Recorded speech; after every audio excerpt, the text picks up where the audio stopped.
Biglang bumukas ang pinto at pumasok ang aking kapatid na si Franco. May dalang mga supot ng regalo at suot ang malawak at mainit na ngiting palagi niyang dala tuwing Pasko. Direkta siyang nanggaling sa paliparan at hindi kami nagkita ng personal sa loob ng 3 taon. Sumipat ang kanyang mga mata sa living room na may palamuti, ang hapagkainan na may kumikinang na mantel, ang kumikislap na ilaw sa puno. Ngunit pagkatapos ay natigilan ang kanyang ngiti. Huminto siya sa kanyang mga bakas, ang mga bag ay hawak pa rin niya, nakatitig sa hapagkainan. Doon nakaupo ang aking anak na si Eric, ang aking manugang na si Melissa, at ang buong pamilya nito. Sina Brenda at Jerry, mga magulang ni Melissa, ang sumasakop sa ulo ng mesa. Si Jessica, kapatid ni Melissa, ay tumatawa ng malakas sa paborito kong upuan. Ang lahat ay kumakain, umiinom ng alak, at nagdiriwang na parang normal ang lahat. Binitawan ni Franco ang isa sa mga bag, ang kalabog ay nagpalingon sa lahat. Itinaas ni Eric ang kanyang baso na may awkward, mahigpit na ngiti. Hindi man lang siya tiningnan ni Melissa. Ang aking kapatid ay lumakad ng 2 hakbang pasulong, tense ang kanyang panga, namumuti ang kanyang mga buko sa paghawak sa mga hawakan ng natitirang mga bag. Lumabas ang kanyang boses, halos isang bulong na humawi sa hangin na parang kutsilyo. Nasaan ang kapatid ko? Walang sumagot kaagad. Patuloy nang inunguya si Brenda. Sumipsip muli si Jerry ng alak. Kinikilig si Jessica ng nerbiyoso. Si Eric ang sa wakas ay nagsalita. Tumayo mula sa kanyang upuan na maihangal na pagmamalaki na nagbasag ng aking puso. 2 oras pa lang ang nakakaraan. Pinalayas ko si Mama. Ayaw na siya ng asawa ko. Sinabi niya ito na ganoon lang. Nakabusangot ang dibdib na parang may nagawa siyang kahanga-hanga. Tumango si Melissa mula sa kanyang upuan. Nasiyahan, pinunasan ang kanyang bibig gamit ang aking linen napkin. Ang ipinagbuburda ng aking lola, ang ginagamit ko lang sa mga espesyal na okasyon. Walang sinabi si Franco. Dahan-dahan niyang inilagay ang mga bag sa sahig nang may kontrol na mas nakakatakot kaysa sa anumang sigaw. Hinubad niya ang kanyang coat, tiklop ito ng kalmado, at inihagis ito sa likod ng sofa. Lumakad siya patungo sa living area nang hindi lumilingon at pagkatapos ay natagpuan niya ako. Nakakulong ako sa lumang sofa. Ang dinala ko mula sa dati kong bahay, natatakpan ng punit-punit na kumot na hindi na sapat kahit sa aso. Namamaga ang aking mga mata sa labis na pag-iyak. Gusot ang aking buhok. Suot ko pa rin ang apron na may mansa ng mantika dahil ginugol ko ang buong umaga sa pagluluto para sa hapunan na hindi ko pinahintulutang kainin. Lumuhod si Franco sa harap ko. Walang sinabi. Inilagay lang niya ang kanyang kamay sa ibabaw ng akin at pinisil. Iyon ang nangyari nang marinig ko ang apurahang yapak.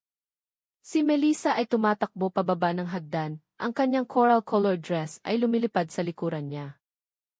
Nakita niya siguro ang isang bagay sa mga mata ng aking kapatid na labis na nakatakot sa kanya. Kinuha niya ang kanyang pitaka at sumugod palabas ng pinto. Ang aking anak na si Eric ay walang parehong kapalaran. Dahan-dahang tumayo si Franco, lumingon, at ang nakita ko sa kanyang mukha ay nagpaintindi sa akin na ang Pasko na ito ay hindi magtatapos sa paraang pinlano ni Eric. Ngunit upang maunawaan kung paano ako nakarating dito, nakahiga sa sarili kong sofa habang ang mga estranghero ay nagdiriwang sa aking apartment, kailangan kong balikan ang 3 taon nang magsimulang magkawatak-watak ang lahat. Namatay ang aking asawa ng Martes ng Abril. Walang drama. Walang mahabang pamamaalam, isang malaking atake sa puso habang dinidiligan niya ang mga rosas sa hardin. Siya ay 67 taong gulang. Ako ay 66. Kami ay kasal sa loob ng 42 taon. Napakalaki ng bahay pagkatapos niyon. Bawat silid ay isang etyo. Bawat sulok ay may alaala na masakit hawakan. Dumadalaw si Eric sa akin tuwing linggo, palaging kasama si Melissa. Ngumingiti siya, ngunit ang kanyang mga mata ay palaging sinusuri ang lahat. Ang mga lumang muebles, ang mga larawan sa dingding, ang hardin na hindi ko na kayang alagaan mag-isa. 6 na buwan pagkatapos ng libing, biglang dumating si Eric isang Miyerkules ng gabi. Mukha siyang maputla, kinakabahan, na may takot na tingin ng bata na hindi ko nakita simula nang siya ay 12 taong gulang. Umupo siya sa kitchen island habang ako ay nagtitimpla ng kape. Si Melissa ay nanatili sa living room, nagbabrowse sa kanyang telepono. Ma, kailangan kitang kausapin, sabi niya, nanginginig ang kanyang boses. Ibinaba ko ang coffee pot at umupo sa tapat niya. Hinawakan niya ang aking mga kamay. May problema kami. Malaking problema. Lumabas na ipinuhunan ni Eric ang lahat ng kanyang ipon sa isang negosyo, kasama ang isang kaibigan, isang electronic startup na nangako ng mabilis na kita. Ngunit ang kaibigan ay tumakas kasama ang pera. Ngayon ay may utang si Eric na 120,000. Pinagbabantaan ng bangko na i-foreclose ang kanilang kondo. Buntis si Melissa, o kaya isinabi nila. Napatunayang kasinungalingan iyon kalaunan. Hindi ako nag-atubili. Ibenta ko ang bahay, Eric, umiyak ako. Niyakap niya ako. Sumumpa siya na babayaran niya ako ng bawat sentimo. Naglakad si Melissa papasok sa kusina, binigyan ako ng malamig, mabilis na yakap at nagpasalamat ng hindi tumitingin sa aking mata. Inilabas ko ang bahay sa merkado sa parehong linggo. Ito ay isang magandang tahanan, 4 na silid-tulugan na may hardin na nilinang ng aking asawa sa loob ng mga dekada. Ito ay tinasa sa 300,000, ngunit ibinenta ko ito sa halagang 280,000 dahil kailangan ko ng pera ng mabilis upang iligtas ang aking anak. Binigyan ko si Eric ng 120,000. Binayaran niya ang lahat ng kanyang utang. Sa natitirang 160,000, binili ko itong 2 silid na kondo. Mas maliit, mas madilim, ngunit akin. O kaya iakala ko. Ang unang ilang buwan ay tahimik. Dumadalaw sina Eric at Melissa para sa hapunan tuwing Biyernes. Pinuri niya ang aking pagluluto kahit nakalahati lang ang iniwan niya sa kanyang plato. Tinulungan ako ni Eric sa mga grocery bag, tila ayos ang lahat. Ngunit pagkatapos ay nagsimula ang mga sorpresa na pagbisita. Dumadating si Melissa nang walang paunang tawag tuwing Martes ng hapon. Kasama niya ang kanyang ina, si Brenda. Silang dalawa ay upo sa aking living room at mag-uusap ng ilang oras na parang wala ako doon.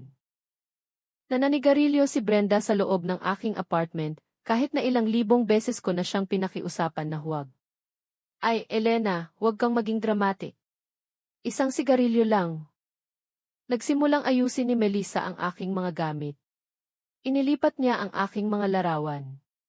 Pinalitan niya ang mga throw pillow. Isang araw, umuwi ako mula sa butika at nakita kong itinapon niya ang 3 sa aking mga halaman dahil mukha daw ang mga ito na pangit at luma. Ang mga halaman na iyon ay inalagaan ko sa loob ng 15 taon. Ginagawa kita ng pabor, Elena.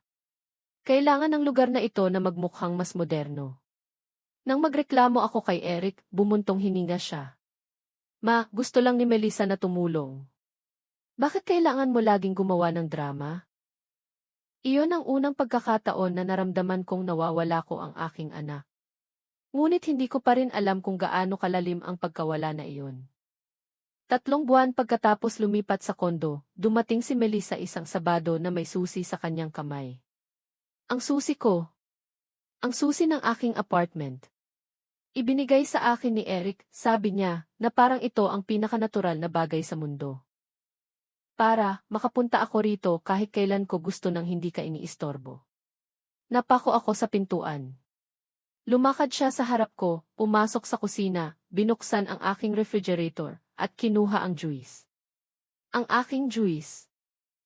Nagbuhos siya ng baso, ininom ito habang nakatayo, at iniwan ang maruming baso sa lababo. Yes, by the way, ang mga magulang ko ay darating para sa hapunan sa Biyernes. Gumawa ka ng masarap, hindi niya tinanong, inutusan niya. Sa sarili kong tahanan. Tinawagan ko si Eric noong gabing iyon. Nasa trabaho siya. Narinig ko ang mga boses sa background. Tawanan ang tunog ng abalang opisina. Ma, ano ba? Busy ako. May susi ang asawa mo sa aking apartment. Hindi ko naaalala na binigyan ko siya. Katahimikan. Pagkatapos ay isang mahabang, iritableng buntong hininga. Binigyan ko siya. Asawa ko siya, maano ang problema? Ang problema ay ito ang aking tahanan, Eric. Hindi sila maaaring pumasok ng basta-basta ng walang permiso. Diyos ko! Palagi kang nagpapalaki ng mga bagay-bagay. Magusto lang ni Melissa ng access kung sakaling may emergency. Paano kung may mangyari sa iyo at kailangan naming makapasok? Mag-isip ka nga. Ibinaba niya ang telepono bago ako makasagot. Dumating ang Biyernes at kasama nito sina Brenda, Jerry at Jessica. Silang tatlo ay pumasok na parang sila ang may-ari ng lugar. Umupo si Brenda ng komportable sa paborito kong armchair, ang pag-aari ng aking ina. Binuksan ni Jerry ang TV nang walang tanong at nilakasan ang volume hanggang sa mag-vibrate ang mga dingding. Binuksan ni Jessica ang aking pantry at kinuha ang mga cookies na binili ko para sa aking sarili. Handa na ba ang hapunan? Tanong ni Melissa, tinitingnan ang kanyang telepono. Ginugol ko ang 4 na oras sa pagluluto ng roast chicken na may patatas, salad, rice pilaf, at isang 3-meal cake para sa dessert. Maayos na nakahanda ang mesa. Ginawa ko ang aking magandang china, ang porselana na may pininturahan ng kamay na bulaklak na ibinigay sa akin ng aking asawa para sa aming ika-negatibo 20 anibersaryo. Handa na ba ang lahat? Perpekto. Ma, Pa, Jessica, halikayo at kumain. Umupo silang 5. Dumating si Eric 15 minuto pagkaraan. Hinalikan niya si Melissa sa noo. Binati niya ang kanyang mga biyenan ng may masiglang yakap. Binigyan niya ako ng mabilis na halik sa pisngi nang hindi tumitingin sa aking mata. Nanatili akong nakatayo sa kitchen island. Hindi ka ba upo, Ma? Tanong ni Eric, nagbuhos ng alak sa kanyang baso. Wala nang upuan. Iyon ay isang kasinungalingan. Mayroong 6 na upuan. Ngunit nasa pwesto ko si Brenda sa ulo ng mesa kung saan ako palaging umuupo. Ay, sige, mamaya ka na lang kumain sa kusina, sabi ni Melissa, hinihiwa ang manok. Para bigyan mo kami ng espasyo. Marami kami.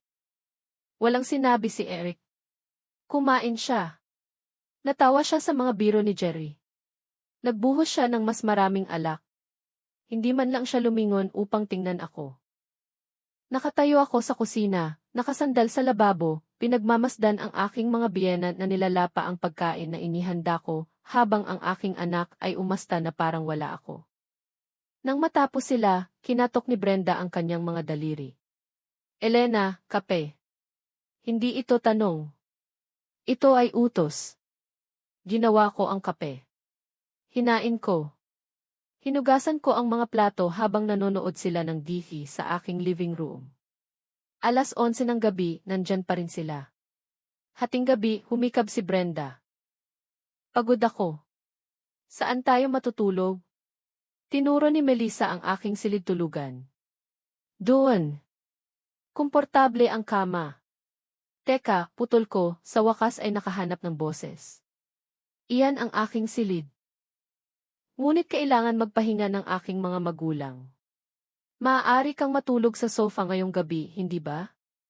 Isang gabi lang. Hindi ito ang aking bahay, ang aking silid. Hindi ako magiging mati. Malamig, matalas ang boses ni Eric. Huwag kang maging makasarili. Isang gabi lang. Isang gabi lang. Makasarili. Ito ang aking tahanan. Isang tahanan na binili mo gamit ang pera na natira pagkatapos kong tulungan ka. Technically, bahagi ng lugar na ito ay akin din. Naubusan ako ng hininga. Ang mga salita ay tumama sa akin na parang suntok. Ngumiti si Melissa. Sina Brenda at Jerry ay naglalakad na patungo sa aking silid-tulugan. Dala-dala ni Jessica ang kanilang mga maleta. Noong gabing iyon, natulog ako sa sofa sa sarili kong apartment, natatakpan ng manipis na kumot na may amoy ng amag.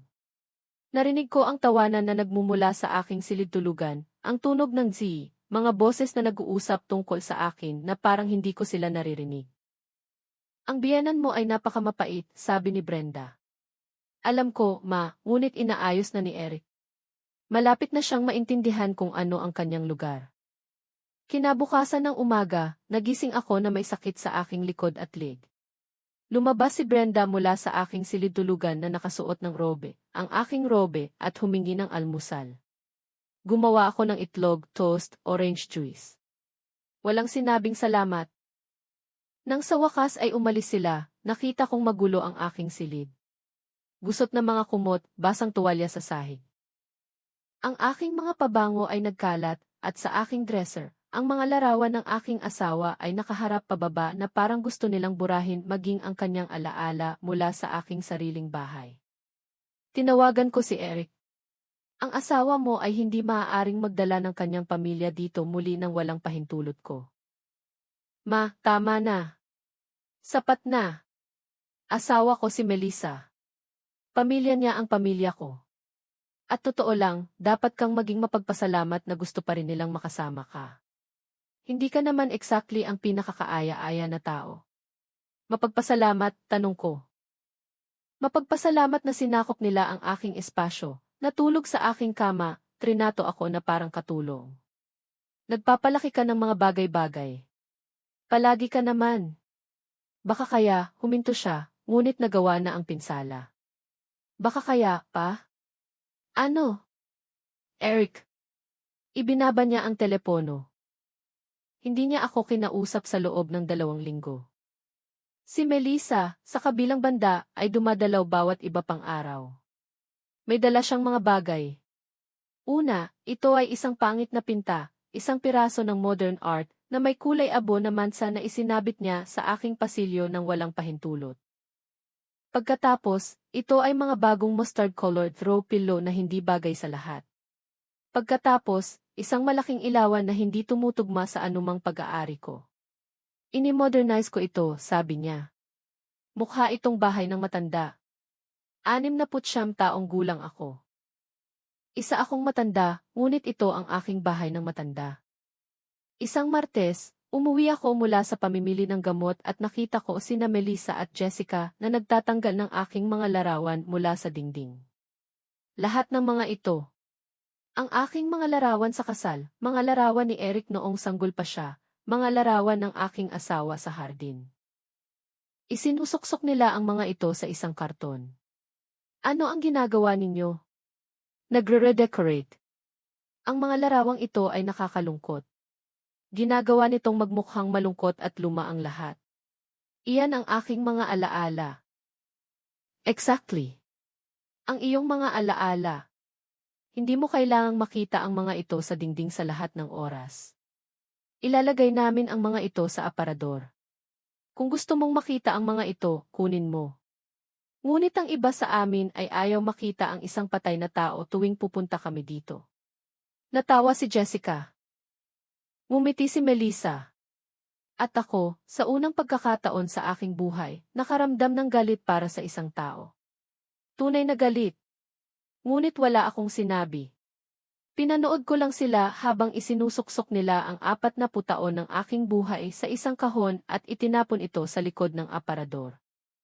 Ang mga linggo ay naging buwan. At ang aking apartment ay tumigil sa pagiging aking tahanan.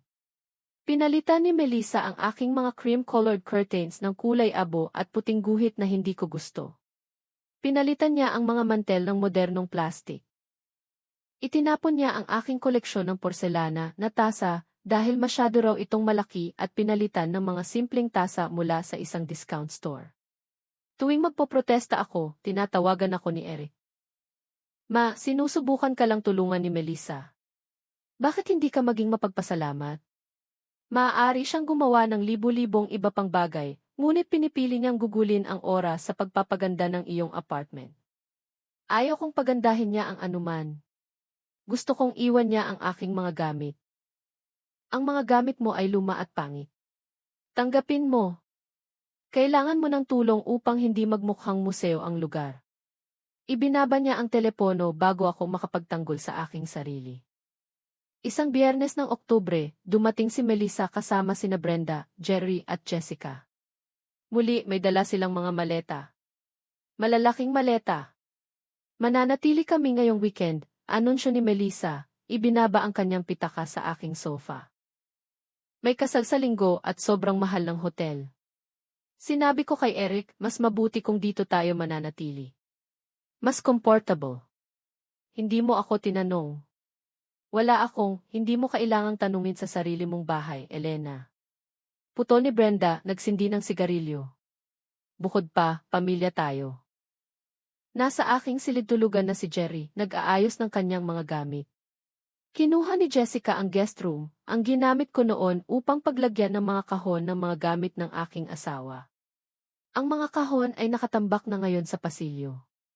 Saan ako matutulog, tanong ko, halos pabulong ang boses.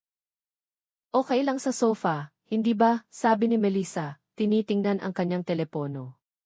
2 gabi lang. Ang 2 gabi ay naging 4. Kinansela ang kasal, ngunit nanatili sila dahil komportable na sila. Nagluto ako ng bawat pagkain. Hinugasan ko ang bawat plato. Nilinis ko ang bawat kalat. Umalis sila. Nananigarilyo si Brenda sa living room at inihagis ang abo sa aking mga halaman. Iniwan ni Jerry ang maruming damit sa sahig ng banyo. Ginamit ni Jessica ang aking mamahaling shampoo, ang binibili ko lang sa mga espesyal na okasyon, at inubos ang buong bote. Nang sa wakas ay umalis sila, ang aking apartment ay amoy usok at estranghero. Nakakita ko ng mga sunog ng sigarilyo sa aking coffee table, mga mansa ng alak sa aking alpombra, at ang aking mga kumot, ang binili ko 1 linggo bago, ay nasira ng mga mansa ng makeup. Tinawagan ko si Eric na umiiyak.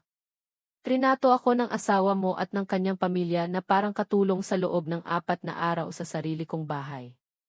Ma, Diyos ko, ilang araw lang iyan. Napakahirap bang ibahagi ang iyong espasyo sa pamilya? Hindi ko sila pamilya. Pamilya sila ng asawa mo. At ito ang aking bahay. Alam mo ba, Ma? Sawang-sawa na ako. Sawang-sawa na ako sa iyong patuloy na reklamo. Sawang-sawa na ako sa iyong ugali. Tama si Melissa. Ikaw ay isang mapait na babae na hindi makita akong masaya. Masaya? Masaya na hinahayaan mong bastusin ako ng asawa mo. Hindi kanya binabastos. Nagsiselos ka. Nagsiselos ka na may ibang babae na sa buhay ko ngayon. Kailangan mo ng therapy, maseryoso. Noong gabing iyon, umiyak ako hanggang sa sumakit ang aking dibdib. Umupo ako sa aking sofa sa aking apartment na hindi ko na maramdaman na akin, napapaligiran ng mga bagay na hindi ko pinili at nagtaka kung kailan ko eksaktong nawala ang lahat. Dumating ang Nobyembre, malamig at kulay abo. Dumating si Melissa isang Lunes na may balita. Dito tayo mag-Thanksgiving. Dito. Mga 20 katao ang darating. Ang buong pamilya ko. Mas madali itong gawin sa iyong apartment kaysa sa amin. Mas maliit ang amin. Melissa, hindi ako makakapagluto para sa 20 tao. Wala akong espasyo para huwag kang mag-alala. Kami ng nanay ko ang magluluto. Ikaw lang kailangan mo lang, hindi ko alam. Manatili kang tahimik at hayaan mo kaming asikasuhin. Isang bangungot ang Thanksgiving. Dumating ang 19 na tao na hindi ko kilala. Mga pinsan ni Melissa, mga tiya, mga tiyo, pamilya, mga kaibigan. Sinakop nila ang bawat sulok ng aking apartment. Sumigaw sila, tumawa, uminom, naghulog ng pagkain sa aking alpombra. Isang paslit ang nagtapo ng grape juice sa aking sofa at walang naglinis. Nanatili ako sa kusina, naghugas ng mga plato na walang katapusan. Nasa living room si Eric kasama ang lahat, nagkukwento, tumatawa, nagiging sentro ng atensyon. Hindi man lang siya pumunta sa kusina upang tingnan kung kumusta ako. Nang sa wakas ay umalis sila ng 2:00 ng umaga, ang aking apartment ay parang disaster zone. Mga basag na baso, maruming plato kung saan-saan, mga mansa sa dingding. Baha ang banyo dahil may naiwan na nakabukas ang gripo. Inabot ako ng 3 araw upang linisin ang lahat. 3 araw na hindi man lang tumawag si Eric. Dumating ang Disyembre at kasama nito ang pinakamasamang balita. Dito tayo magho-Christmas, anunsyo ni Melissa, pumasok ng walang katok tulad ng dati. Ang buong pamilya ko, ang buong hapunan, sinabi na ni Eric. Hindi ko kaya. Hindi pagkatapos ng Thanksgiving. Hindi ko kaya. Hindi ito tanong, Elena. Ito ang mangyayari. Ito ang aking bahay. Natawa si Melissa. Isang malamig, malupit na tawa na nagpalamig sa aking dugo. Ang bahay mo, Elena. Maging tapat tayo. Binabayaran ni Eric ang iyong mga utilities bawat buwan. Ang internet na ginagamit mo, binabayaran niya. Ang cable, binabayaran niya. Kalahati ng iyong mga groceries, binibili niya. Technically, inaalagaan niya ang lugar na ito tulad ng sa iyo. Hindi iyan, kaya, tigilan mo na ang pag-aasta na parang ikaw ang reyna ng apartment na ito. Ikaw ay isang matandang babae na nabubuhay sa limos ng iyong anak, at dapat kang maging mapagpasalamat na pinahintulutan ka pa naming manirahan dito. Umalis siya bago ako makasagot, iniiwan ako sa mga salita na parang kutsilyo sa aking tiyan. Noong gabing iyon, tinawagan ko si Franco, ang aking kapatid, ang nag-iisang natitira sa akin. Nakatira siya sa Davao, mahigit libu-libong milya ang layo. Hindi kami nagkita sa loob ng 3 taon dahil sa pandemya, trabaho, buhay. Franco, kailangan kitang kausapin. Franco, bulong ko, nanginginig ang aking boses. Kailangan mong pumunta, please. Kailangan ko ng tulong. Ano ang nangyari? Sinabi ko sa kanya ang lahat. Bawat kahihiyan, bawat panghihimasok, bawat sandali. Trinato nila ako na parang wala. Umiyak ako sa telepono habang tahimik siyang nakinig. Nang matapos ako, ang kanyang boses ay tila mapanganib na kalmado. Elena, darating ako ngayong Pasko. Bibili na ako ng tiket ngayon. Hindi mo kailangan. Darating ako at aayusin ko ito. Nangangako ako. Ngunit hindi ko sinabi sa kanya ang pinakamasamang bahagi. Hindi ko sinabi sa kanya na 3 araw na ang nakakaraan, dumalaw si Eric na may mga dokumento, mga legal na papeles. Gusto niyang pirmahan ko ang isang bagay na magbibigay sa kanya ng magkasanib na karapatan sa apartment kung sakaling may mangyari sa akin, sabi niya. Para mas madali ang lahat. Nakatayo si Melissa sa likuran niya, nakangiti. Hindi ko pinirmahan. Hindi pa. Ngunit ang presyon ay lumalaki bawat araw. Isang linggo bago ang Pasko, dumating si Melissa na may mga kahon ng dekorasyon. Hindi ang aking mga dekorasyon. Sa kanya. Kumikinang, moderno, pilak. Tinanggal niya ang aking maliit na puno na may mga antigong dekorasyon at naglagay ng isang malaking puno na halos umabot sa kisame. Mas maganda ang hitsura nito, sabi niya, isinasabit ang mga bola na parang salamin. Inilagay ko ang aking mga dekorasyon sa isang kahon. Ang mga nakolekta namin ng aking asawa sa loob ng 40 taon. Ang mga ginawa ni Eric sa elementary school. Ang mga kumakatawan sa bawat Pasko ng aming buhay na magkasama. Ngayon ay nasa aparador na sila sa dilim, nakalimutan tulad ko. Noong Disyembre 24, dumating si Melissa ng maaga kasama ang kanyang buong pamilya. Sina Brenda, Jerry, Jessica, at 6 pang iba na hindi ko kilala. Nagsimula silang magluto. Sinakop nila ang aking kusina ng ganap. Nang sinubukan kong tumulong, itinulak ako ni Brenda sa isang tabi. Mas mabuti kang magpahinga, Elena. Ang mga matatanda ang bahala rito. Pumunta ako sa aking silid, ngunit pumasok si Jessica. Kailangan kong maghanda dito. Walang magandang salamin ang aking silid. Ito ang aking silid. Ngunit kailangan ko lang ito sa loob ng 1 oras. Pumunta ka sa living room. Pumunta ako sa living room, ngunit naroon si Jerry nanonood ng football na maxed out ang volume. Ang sofa ay natatakpan ng kanyang mga gamit. Wala akong pwesto. Napunta ako sa maliit na balkonahe sa lamig ng Disyembre, pinagmamasdan ang lungsod na umiilaw habang ang aking bahay ay napupuno ng mga boses na hindi akin. 6:00 ng gabi, nakahanda na ang hapag. Ngunit hindi ito ang aking hapag. Gumamit sila ng mga mantel na hindi akin. Nagdala si Melissa ng mga plato na hindi akin. Mga baso na hindi ko pa nakita. Ang aking mga gamit ay nakaimpake sa mga kahon sa kusina, nakatambak na parang basura. Ang hapunan ay amoy masarap. Roast turkey, mashed potatoes na may mantikilya, glazed vegetables, sariwang baked rolls. Humuni ang aking tiyan. Buong araw akong hindi kumain, umaasa na may mag-aalok sa akin. Walang ginawa. Umupo si Brenda sa ulo ng mesa, si Jerry sa tabi niya. Sina Jessica, ang kanyang asawa, at ang kanilang dalawang anak ay sumakop sa isang buong bahagi ng mesa. Ang iba pang mga kamag-anak na hindi ko kilala ay pumuno sa natitirang mga upuan. Umupo si Melissa sa tabi ng walang laman na upuan ni Eric.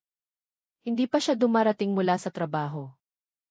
Nakatayo ako sa pasukan ng kusina, pinagmamasdan ang aking sariling mesa, sa sarili kong apartment na puno ng mga estranghero. Hindi ka ba upo, Bienan? Tanong ni Melissa na may peking ngiti na kilala ko ng mabuti. Wala nang pwesto. Ay, nga. Sige, mamaya ka na lang kumain. May inilaan kami para sa iyo sa kusina. Natawa si Brenda. Nagbuhos ng alak si Jerry. Sumigaw ang mga bata at ako ay nakatayo doon, hindi nakikita, parang isang multo sa sarili kong buhay. Dumating si Eric 20 minuto pagkaraan. Hinalikan niya si Melissa, binati ang kanyang mga biyena ng masigla, pinulot ang mga pamangkin ng kanyang asawa. Nakita niya ako na nakatayo sa kusina at mabilis na iwinagayway ang kanyang kamay na parang nagpapalayas ng langaw. Hi, Miney. Iyon lang. Umupo siya sa nag-iisang walang laman na upuan, ang dapat ay akin at nagsimulang kumain. Natawa siya sa mga biro ni Jerry. Pinuri niya ang pagluluto ni Brenda. Nag-toast siya sa perpektong pamilya at hindi man lang siya lumingon upang tingnan ako. Pumunta ako sa living room. Umupo ako sa nag-iisang libreng espasyo na natagpuan ko, isang sulok ng sofa kung saan nakatambak ang mga coat. Narinig ko ang kanilang tawanan, ang kanilang mga usapan, ang kanilang mga toast. Nagdiriwang sila ng Pasko. Ang aking Pasko sa aking bahay nang wala ako. Nagsimulang umagos ang mga luha. Tahimik, mainit. Mabilis kong pinunasan ang mga ito, ngunit patuloy silang dumarating. 42 taon ng kasal. 69 na Pasko sa aking buhay, at ito ang una kong ginugol ng ganap na nag-iisa, napapaligiran ng mga tao. 9:00 ng gabi, hindi ko na kaya. Tumayo ako mula sa sofa at lumakad patungo sa aking silid-tulugan. Ngunit nang buksan ko ang pinto, nakita ko ang dalawang anak ni Jessica na tumatalon sa aking kama. Hinila nila ang lahat ng aking damit mula sa aparador at naglalaro ng dress-up. Ang aking berdeng damit, ang suot ko sa ika-negatibo 6 na kaarawan ng aking asawa, ay nasa sahig, natapak at gusot. Ano ang ginagawa ninyo? Hindi ako pinansin ng mga bata. Patuloy silang tumatalon, tumatawa, sumisira. Pumunta ako upang hanapin si Jessica. Nasa mesa siya, umiinom ng alak, kausap ang kanyang asawa. Sinira ng mga anak mo ang aking silid. Mga bata lang sila, Elena. Hayaan mo silang maglaro. Sinisira nila ang aking mga damit. Ay, Diyos ko. Lumalang naman iyan. Mag-relax ka. Bumalik ako sa aking silid. Nabuksan na ng mga bata ang aking jewelry box. Hawak nila ang mga hikaw na ibinigay sa akin ng aking asawa para sa aming unang anibersaryo. Ginagamit nila ang mga ito bilang mga laruan, inihahagi sa isa't isa. Tigil! Bitawan mo iyan. Ang isa sa mga bata ay tumingin sa akin at inilabas ang kanyang dila. Ang isa ay inihagis ang mga hikaw sa sahig at tinapakan. Narinig ko ang tunog ng metal na nababaluktot. May nabasag sa loob ko. Lumabas ako ng silid ng nanginginig. Dumiretso ako kay Eric. Nagbuhos siya ng mas maraming alak, tumatawa kasama si Jerry tungkol sa isang laro ng football. Eric, kailangan kitang kausapin ngayon. Ma, busy ako. Sinira ng mga anak ni Jessica ang aking mga gamit, ang aking alahas, ang aking mga damit. Kailangan mong, mga bata lang sila. Kumalma ka. Hindi ako kakamalma. Ito ang aking bahay at trinato ako ng asawa mo at ng kanyang pamilya na parang basura. Huminto ang ingay sa mesa. Lumingon ang lahat upang tingnan ako. Dahan-dahang tumayo si Melissa, hawak pa rin ang kanyang napkin. Excuse me. Ano ang sinabi mo? Sinabi ko na trinato mo ako na parang basura. Sa sarili kong bahay, pinalayas mo ako sa aking silid, inagaw mo ang aking pwesto sa mesa, sinira mo ang aking mga gamit at umasta na parang wala ako. Bumuntong hininga ng tuyo si Brenda. Elena, walang sinuman ang bumabasto sa iyo. Ikaw ang may problema sa pagbabahagi. Ang problema sa pagtanggap na may bagong pamilya ang iyong anak. Ako ang kanyang pamilya. Ikaw ang kanyang pamilya noon, putol ni Melissa, lumapit sa akin. Ngayon, ako ang kanyang pamilya. Ako at ang aking mga tao. At kung hindi mo iyan matatanggap, baka ikaw ang hindi dapat narito. Ang katahimikan na sumunod ay nakakabingi. Walang sinabi si Eric. Nakatayo siya, hawak ang bote ng alak, nakatingin sa sahig. Eric, bulong ko. Magsalita ka. Tumingala siya at ang nakita ko sa kanyang mga mata ay nakakatakot. Walang pagmamahal, walang pag-aalala. Mayroon lamang pagkairita, inis, na parang ako ang problema. Na parang ako ang intruder. Ma, baka dapat kang magpahinga. Ginugulo mo ang lahat. Ginugulo. Tinutulak nila ako palabas ng aking sariling buhay. Tama na. Sigaw ni Eric, inihampas ang mesa. Nanginginig ang mga baso. Tama na ang drama mo. Sinusubukan naming magkaroon ng masayang Pasko at sinisira mo ito sa iyong patuloy na reklamo. Ang reklamo ko, Eric? Ibinenta ko ang aking bahay upang iligtas ka. Ibinigay ko sa iyo ang bawat sentimo na mayroon ako at ngayon ay hinahayaan mo ang iyong asawa na tratuhin ako na parang at nagpapasalamat ako dyan. Matalaga.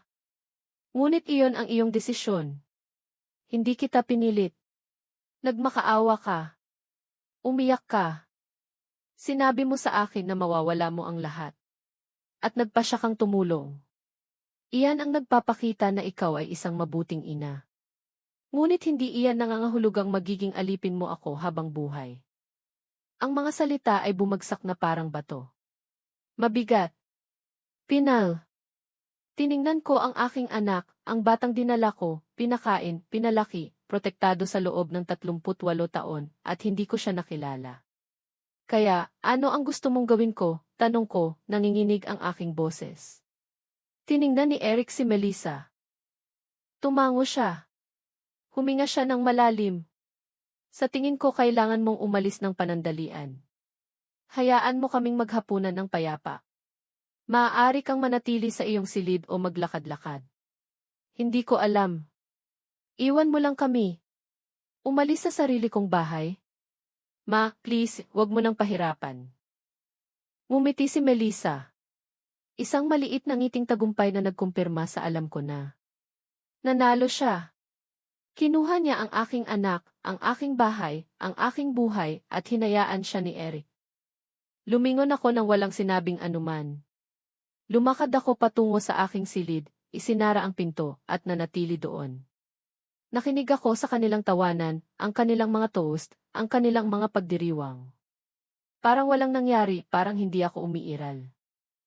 Humiga ako sa aking kama, natatakpan pa rin ang nakakalat na damit ng mga bata, at ipinikit ang aking mga mata.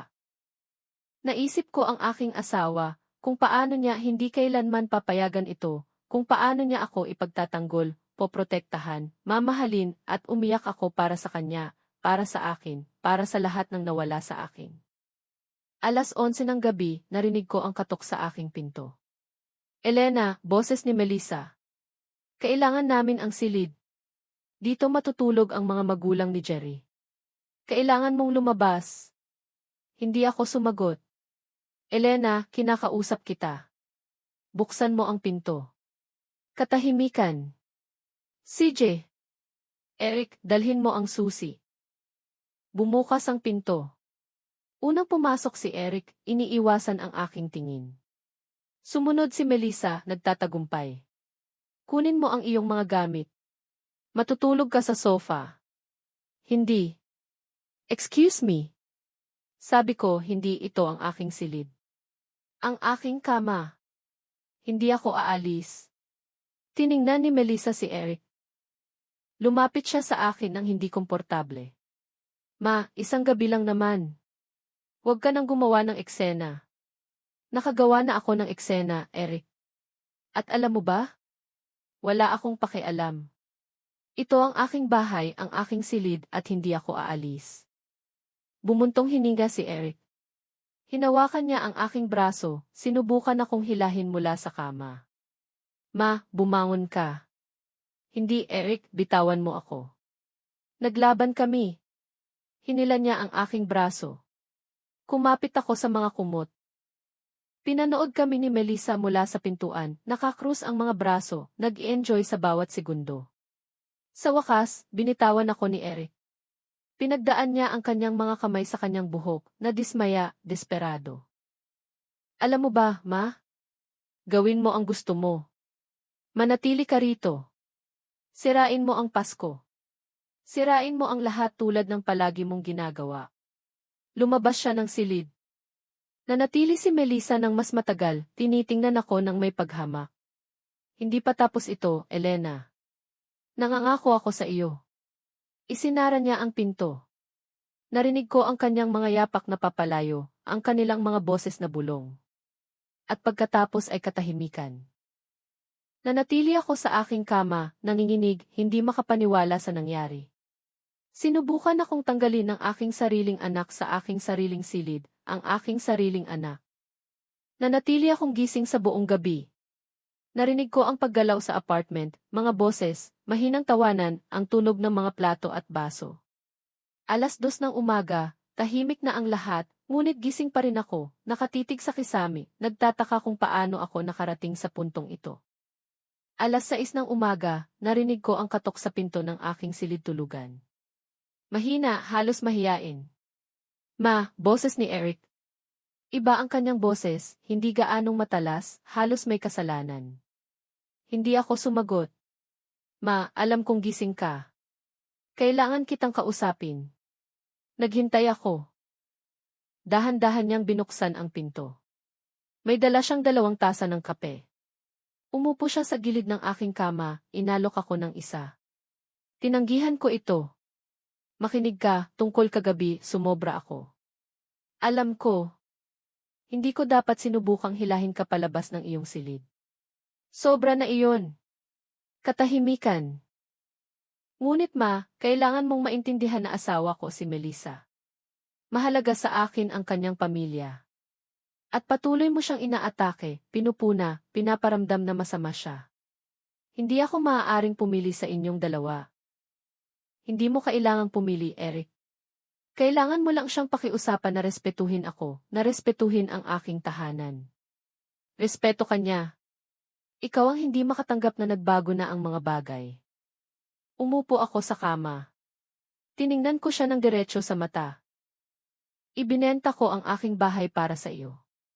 Ang bahay na itinayo namin ng iyong ama, ang aking mga alaala, ang aking buhay, lahat ng iyon.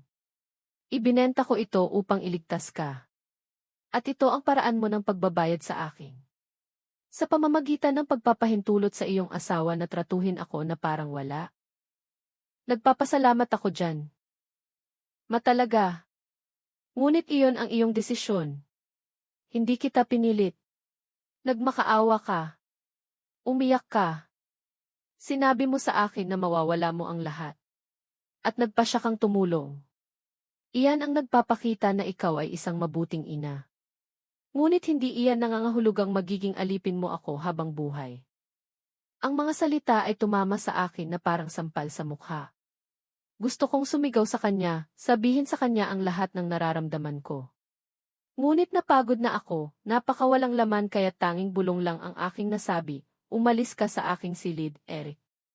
Ma, umalis ka, please. Iniwan niya ang tasa ng kape sa dresser at lumabas nang walang sinabing anuman. Dahan-dahan niyang isinara ang pinto, na parang sa ganoong paraan ay hindi gaanong masakit ang nangyari. Bumangon ako. Nagbihis ako. Lumabas ako ng aking silid. Magulo ang apartment. May mga tasa kung saan-saan, maruming plato na nakatambak sa kusina, mga mansa sa alpombra. Kalahati ng mga ilaw ng Christmas tree ay patay at sa sofa na natatakpan ng manipis na kumot na nakilala ko bilang akin. Natutulog si Jerry, humihilik ng malakas. Nagsimula akong maglinis. Hindi dahil sa gusto ko, kundi dahil hindi ko alam kung ano pa ang gagawin. Naghugas ako ng plato. Nagpulot ako ng basura. Naglinis ako ng mga mansa. 9:00 ng umaga, lumabas si Brenda mula sa guest room. Ay, buti naman. Naglilinis ka. Medyo magulo ang iniwan namin kagabi. Hindi ako sumagot. May kape. Gumawa ka ng sarili mo. Itinaas ni Brenda ang kanyang kilay. Wow! May nagising na masama ang gising. Galit pa rin sa nangyari kagabi. Elena, kailangan mong matutong mag-relax. Napakaikli ng buhay para maging mapait sa lahat ng oras. Ibinagsak ko ang basahan sa lababo at tiningnan siya. Brenda, nang walang paggalang, wala kang ideya sa pinagdadaanan ko. Alam ko eksakto ang pinagdadaanan mo. Pinagdadaanan mo ang pinagdadaanan ng bawat biyenan. Ang sandali na ang iyong anak ay hindi na sa iyo at nagiging asawa na ng iba. Natural lang. Normal lang, ngunit kumakapit ka pa rin at nagmumukha ka lang na pathetic. Huminga ako ng malalim, nagbilang hanggang 1-0. Hindi ako sumagot. Lumingon ako at patuloy na naglinis. Alam mo, patuloy ni Brenda, nagbuhos ng kape na ginawa ko. Sinabi sa akin ni Melissa na ayaw mong pirmahan ang mga papeles na iyon. Ang mga papeles para sa apartment. Huminto ako. Hindi mo iyan problema. Siyempre problema namin. Pamilya tayo. At totoo lang, nakakatawa na ayaw mong ibahagi ang pagmamay-ari sa sarili mong anak pagkatapos ng lahat ng ginagawa niya para sa iyo. Lahat ng ginagawa niya para sa akin. Brenda, ito ang aking tahanan. Binili ko ito gamit ang aking pera. Ang pera na natira pagkatapos kong iligtas ang iyong manugang mula sa pagkasira. Mga detalye. Ang punto ay si Eric ang iyong nag-iisang anak, ang iyong nag-iisang pamilya. Kailangan mong tiyakin na mayroon siyang matitirhan kapag kapag wala ka na rito. May sariling apartment si Eric. Isang maliit na apartment na may maraming utang pa rin. Mas malaki ang lugar na ito, mas komportable, perpekto kapag mayroon na silang mga anak. Nariyan na. Ang katotohanan. Hindi nila pinapansin ang aking kapakanan. Gusto lang nila ang aking apartment. Ang apartment na ito ay sa pangalan ko. Wala kang magagawa nang walang pahintulot ko. Ngumiti si Melissa. Ang malamig ng ngiti na kilala ko na. Elena, kung idedeklara ka naming mentally incompetent, maaari kaming makakuha ng legal na guardianship sa iyo. At pagkatapos, magagawa namin ang anumang kinakailangan, kabilang ang pagbebenta ng iyong apartment upang mabayaran ang iyong pangangalaga. Hindi mo ako maaaring idedeklara na incompetent. Ayos na ayos ako. Talaga? Dahil may mga video ako kung saan ka kinakausap ang iyong sarili. May mga larawan ako ng kala na naiwan na nakabukas. May mga text ako kung saan mo nakalimutan ang mga petsa at appointment. May sapat akong ebidensya upang kumbinsihin ang isang hukom na kailangan mo ng tulong. Naubusan ako ng hininga. Nire-record niya ako, nagdodokumento ng di umano ipatunay ng pagiging incompetent. Lahat ay pinlano. Bawat panghihimasok, bawat kahihiyan, lahat ay humantong sa sandaling ito. Ikaw, pinlano mo ang lahat ng ito. Hindi kami nagplano ng anuman. Responsable lang kami, inaalagaan katulad ng nararapat. Pumasok si Brenda sa kusina sa sandaling iyon, sinundan ni Jerry. Sinabi mo na ba sa kanya? Tanong ni Brenda, nagbuhos ng kape. Ipinapaliwanag namin sa kanya, sagot ni Melissa. Ngunit nagpapahirap siya. Elena, sabi ni Brenda, umupo sa aking mesa na parang kanya. Kailangan mong maging makatuwiran. Walang sinuman ang gustong makita kang magdusa. Walang sinuman ang gustong may masamang mangyari sa iyo. Ngunit nasa edad ka na kung saan mabilis na komplikado ang mga bagay. 69 ako, Brenda, hindi 89. Ang edad ay numero lang. Ang mahalaga ay ang kapasidad ng pag-iisip. At malinaw na bumababa ang sa iyo. Tumango si Jerry mula sa kanyang pwesto. Ang lahat ay laban sa akin. Sa sarili kong kusina, sa sarili kong tahanan. Hindi ako pipirma ng anuman at hindi ako pupunta kahit saan. Kung gayon ay mapipilitan kaming gumawa ng legal na hakbang, sabi ni Melissa na parang abogado. At maniwala ka, Elena, ayaw mong dumating kami sa puntong iyon. Magiging kahiya-hiya para sa iyo. Pampubliko, masakit. Mas mabuti itong gawin sa madaling paraan. Tumayo ako mula sa mesa. Nanginginig ang aking mga binti, ngunit nanatili akong matatag. Gusto kong umalis kayo. Lahat kayo mula sa aking bahay ngayon. Natawa si Melissa. O ano? Tatawag ka ng pulis? CJ, tawagan mo sila. At pagdating nila, ipapakita namin sa kanila ang lahat ng ebidensya ng iyong pagiging incompetent. Sasabihin namin sa kanila na nagkakaproblema ka. Na delikado ka sa iyong sarili. Alam mo ba ang ginagawa nila sa mga matatandang babae na delikado? Ina-ospital nila. Sinusuri nila. At kung makakita sila ng sapat na dahilan, kinukulong nila. Kasinungalingan iyan. Iyan. Subukan mo at tingnan mo. Tumayo si Eric. Ma, please, wag mo nang pahirapan. Tanggapin mo na lang na ito ang pinakamabuti para sa iyo. Pirmahan mo ang mga papeles. Tulungan mo kami. Tulungan ako. Ninanakaw ninyo ang aking buhay. Inililigtas ka namin sa iyong sarili. Sa sandaling iyon, narinig ko ang tunog na nagpaiyak sa akin sa ginhawa. Ang doorbell. May nag-doorbell. Nagulantang kaming lahat. Walang sinuman ang nag-i-expect ng bisita. Sino iyan? Tanong ni Melissa na inis. Hindi ko alam. Nagsinungaling ako. Pumunta ako sa pinto. Sumilip ako sa peephole. Si Franco, may dalang dalawang maleta at isang ekspresyon sa kanyang mukha na hindi ko pa nakita. Isang halo ng nakatagong galit at lubos na determinasyon. Binuksan ko ang pinto at humagis sa kanyang mga braso. Umiyak ako. Sa wakas, umiyak ako ng totoo. Nang walang itinatago, nang walang pinipigilan, niyakap ako ni Franco ng mahigpit. Isang kamay sa aking ulo, ang isa pa sa aking likod. Nandito ako, Elena. Nandito ako. Ayos na ang lahat. Pumasok kami ng magkasama. Iniwan ni Franco ang mga maleta sa tabi ng pinto at tiningnan ang eksena sa kusina. Si Eric ay nakatayo, maputla. Si Melissa ay nakakrus ang mga braso, sinusuri. Sina Brenda at Jerry ay nakaupo pa rin sa mesa na may mga ekspresyon ng pagkagulat.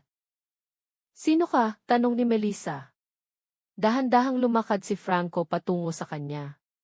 Malaki siya, 6 talampakan ang taas na may malapad na balikat at malalaking kamay. Naging boxer siya noong kabataan niya, at bagamat 65 na siya ngayon, nakakatakot pa rin siya kapag gusto niya. Ako si Franco, kapatid ni Elena. At sino ka upang kausapin ang aking kapatid na ganyan sa sarili niyang bahay? Umatras si Melissa. Ako ang kanyang manugang, asawa ni Eric. Ah, ang asawa. Tiningnan siya ni Franco mula ulo hanggang paa ng may paghama. Marami na akong narinig tungkol sa iyo. Walang maganda.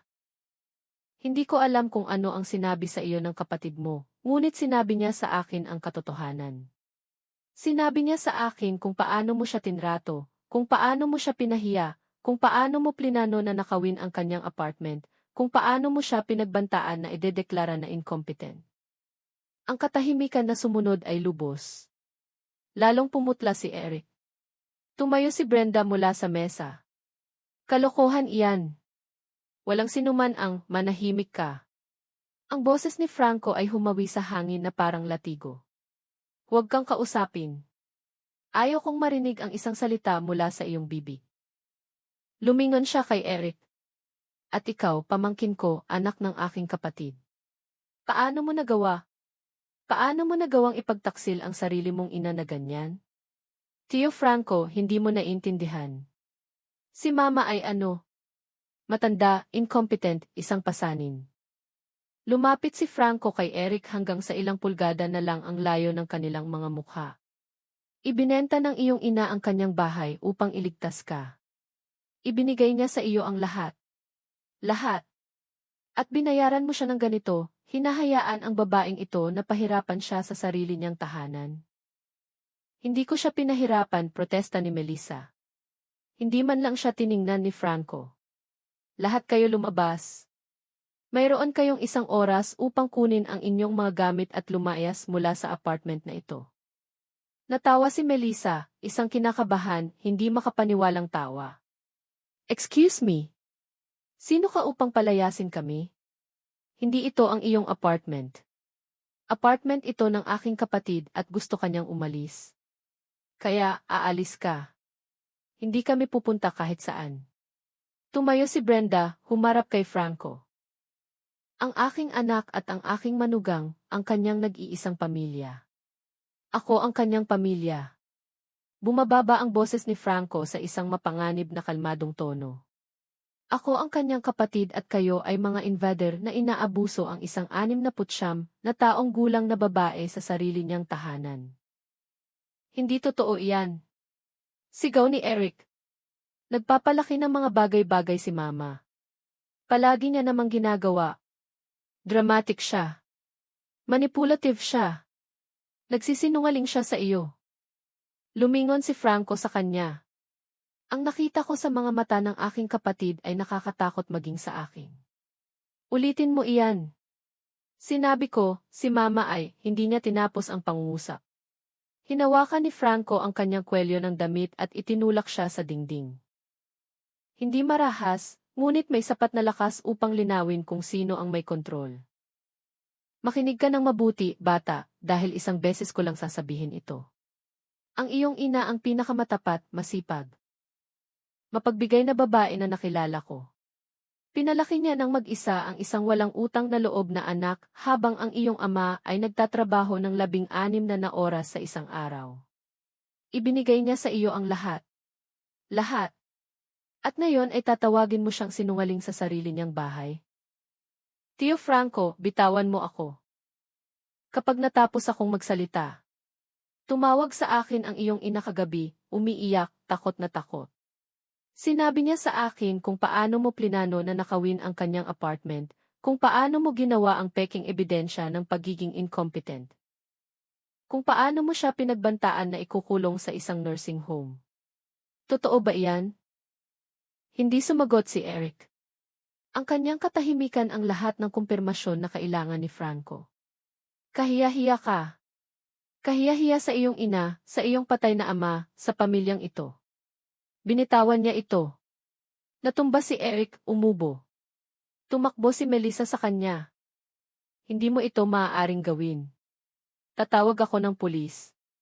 Gawin mo, sabi ni Franco, inilabas ang kanyang telepono. Tatawagan ko rin sila. At i-report ko ang harassment, elder abuse, attempted fraud, at threats. Gusto mong makita kung sino ang mas malala ang labas? Natigilan si Melissa. Si Brenda din si Jerry, na hanggang ngayon ay tahimik, sa wakas ay nagsalita. Makinig, baka sumobra na ito. Baka dapat tayong kumalma. At, manahimik ka, putol ni Franco. Ikaw, ang nanigarilyo sa loob ng bahay na ito, ang nag-iwan ng mga sunog ng sigarilyo sa coffee table, ang tumrato sa aking kapatid na parang katulong. Manahimik ka at ilagay ang iyong mga gamit. Hindi mo kami maaaring palayasin ng ganoon lang, sabi ni Brenda, nakabawi ng kaunting lakas. Kami ang pamilya ni Eric. May karapatan kaming manatili dito. Wala kang karapatan. Ang apartment na ito ay sa pangalan ni Elena Reyes. Tanging si Elena. Walang karapatan si Eric o sinuman sa ari-arian na ito. At kung hindi ka aalis ng kusang loob, tatanggalin kita mismo. Ikaw at anong hukbo? Tanong ni Jerry, nakabusangot ang dibdib. Natawa si Franco. Isang madilim, walang galang na tawa. Gusto mo talagang malaman? 65 ako, Jerry. Ngunit nag-box ako sa loob ng 20 taon, at mukha kang isang taong hindi nakakataas ng anumang mas mabigat kaysa sa isang serbesa. Kaya, tanungin mo ang iyong sarili, gusto mo ba talagang malaman? Umatras si Jerry. Hinawakan ni Brenda ang kanyang braso. Umalis na tayo. Baliw ang mga taong ito. Sabi ni Melissa, kinuha ang kanyang pitaka. Umalis na tayo. Ngunit hindi ito matatapos dito.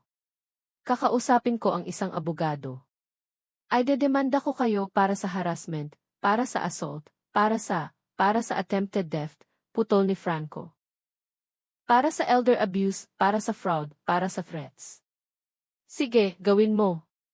May mga recording ako ng pag-uusap ninyo kagabi sa iyong ina, kung saan pinaplano mong kunin ang apartment kay Elena, kung saan ninyo pinag-uusapan ang pagdedeklara sa kanya na incompetent. Kung saan ninyo sinasabi na wala kayong pakialam kung saan siya mapunta. Gusto mo bang marinig iyan ng isang hukom? Namutla si Melissa. Ganap na namutla. Hindi, wala kang recording. Inilabas ni Franco ang kanyang telepono, pinindot ang play, at ang boses ni Melissa ay pumuno sa kusina. Kailan mo hihilingin kay Eric na kunin ang apartment? Malapit na. Baka pagkatapos ng bagong taon.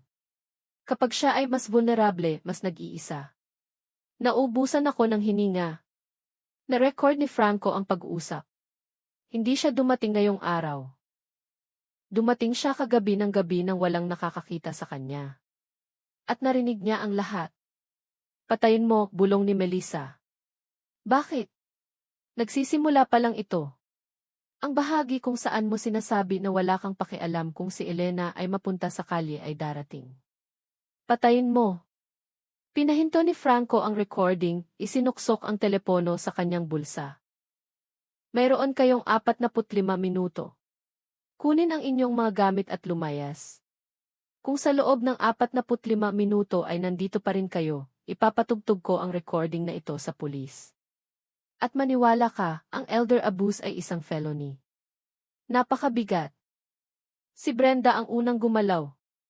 Tumakbo siya patungo sa guest room. Sumunod si Jerry sa kanya. Narinig ko ang pagbubukas ng mga drawer, ang pagkahagis ng mga gamit sa maleta. Nanatili si Melissa doon, nakatingin kay Eric, umaasang may gagawin siya, na ipagtatanggol niya siya, nahaharapin niya si Franco. Ngunit nakatingin lang si Eric sa sahig, talo, napahiya, takot. Eric, bulong ni Melissa. Magsalita ka. Tumingala siya. Tiningnan niya ang kanyang asawa, pagkatapos ay si Franco, pagkatapos ay ako. At ang nakita ko sa kanyang mga mata ay nagbasag ng aking puso.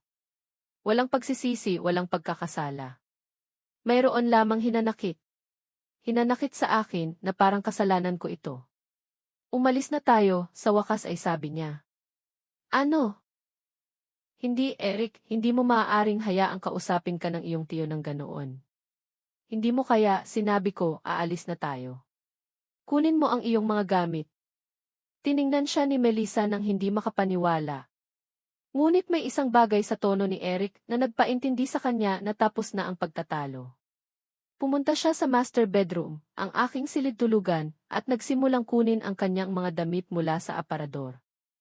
Nakatayo ako sa tabi ni Franco, nanginginig, hindi dahil sa takot, kundi sa ginhawa, sa kalayaan, sa lahat ng emosyon na pinipigilan ko sa loob ng ilang buwan.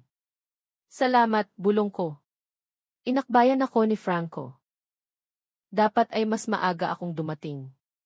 Dapat ay dinalaw kita. Kung alam ko lang, hindi mo malalaman.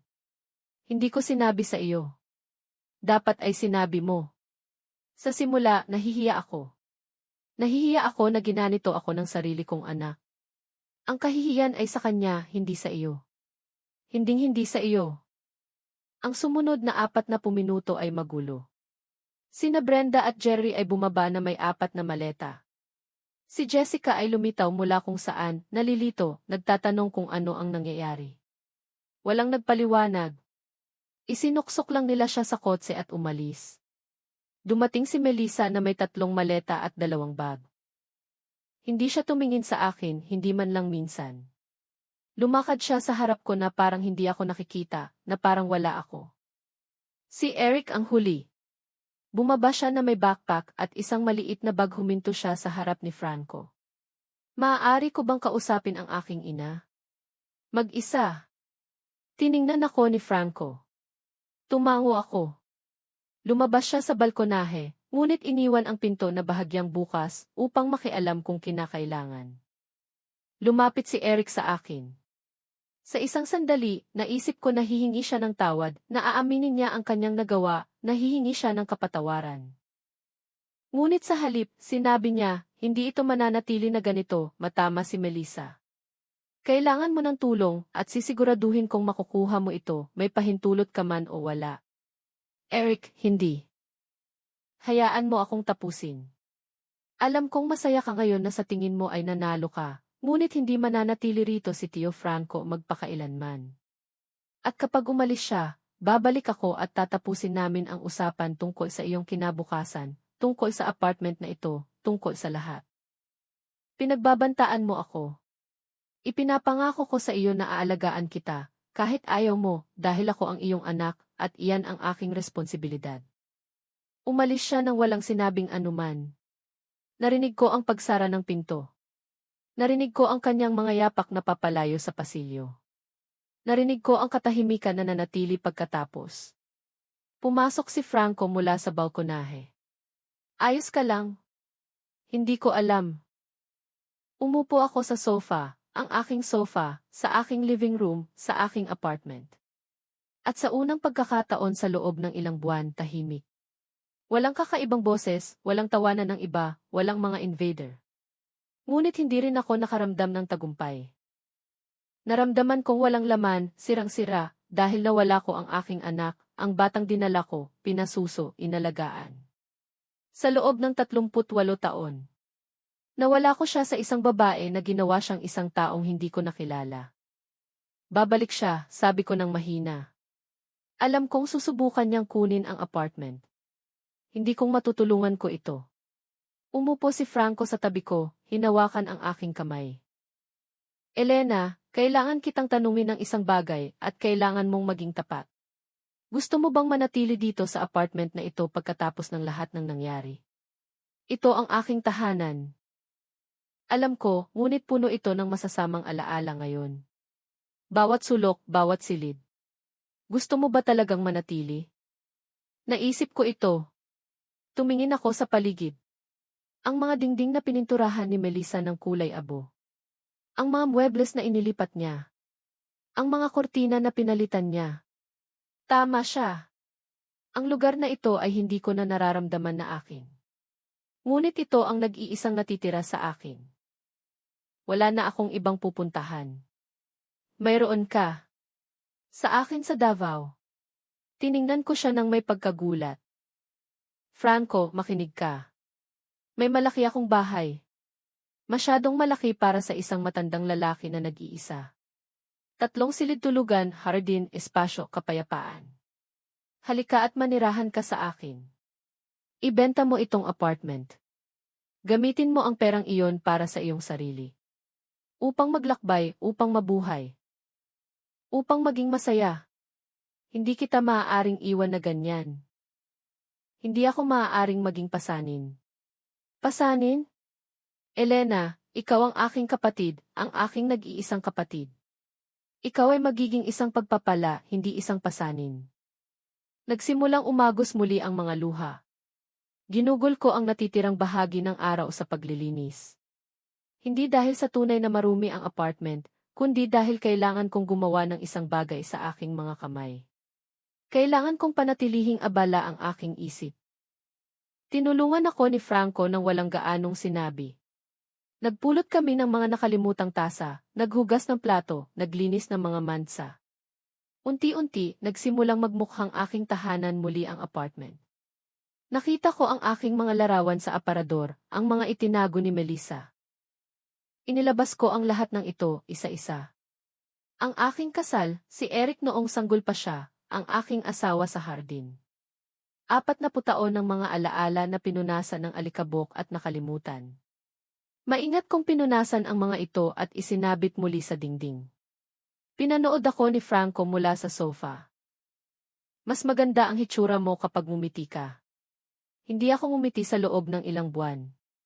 Alam ko at iyan ang nagbabasag ng aking puso. Isinabit ko ang huling larawan. Ito ay si Eric sa edad na 5 sa kanyang unang araw sa paaralan. Nakasuot siya ng orange sweater na hindi niya gusto, ngunit ipinakiusap ko sa kanya na suotin. Nakangiti siya sa kamera, may 2 nawawalang ngipin na may inosensya na tanging mga bata lang ang mayroon.